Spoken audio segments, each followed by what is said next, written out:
Vous nous suivez un peu partout, comme j'aime souvent le rappeler, hein, dans les 5 communes de la capitale. Vous nous regardez aussi partout à travers le monde via nos plateformes digitales, notamment à Washington, hein, à Bruxelles et du côté de Luanda. Merci de nous rejoindre. Si c'est maintenant que vous nous prenez en marche à l'écoute de Film Guinée, nous sommes ensemble jusqu'aux portes de 11 heures. À présent, on va prendre la direction de Bokeh avec vous, Mamadou Boyi, où un ex-maire de la commune rurale de Dabis a été retrouvé pendu en brousse. Qu'est-ce qui s'est passé? Alors Khalil, vous le soulignez, c'est un ex-maire de la commune de la commune rurale de Dabis. C'est une commune qui est située dans la préfecture de Bokeh. Moi, je connais bien cette commune. J'y ai séjourné pour des grands formats, des reportages. Alors, c'est aussi une zone d'exploitation minière par excellence.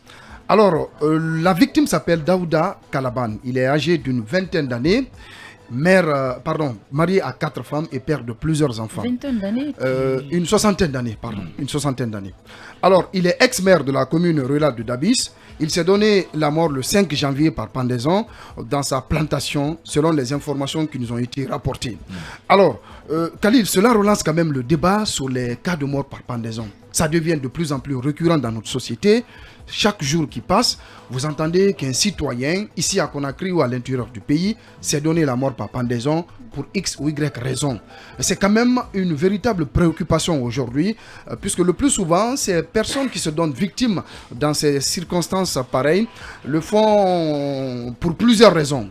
En ce qui concerne le cas d'espèce, alors, on a glané des informations ça et là, puisque vous le savez, je connais bien le coin, j'ai eu à joindre un élu local de ce côté qui m'a clairement indiqué que la victime s'est donné la mort par pendaison pour des raisons familiales. Et vous savez, il n'a pas... Des raisons familiales. Pour des raisons familiales. En fait, il a du mal aujourd'hui à gérer ses enfants qui deviennent de plus en plus, pointés sur l'héritage alors que le vieux n'est même pas encore décidé.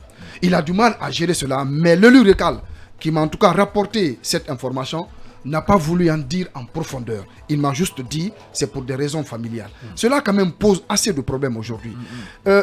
Ce monsieur s'est en tout cas donné la mort pour des raisons familiales, d'autres le font pour des raisons professionnelles. D'accord? En tout cas, le plus souvent, ça navigue entre les deux tendances.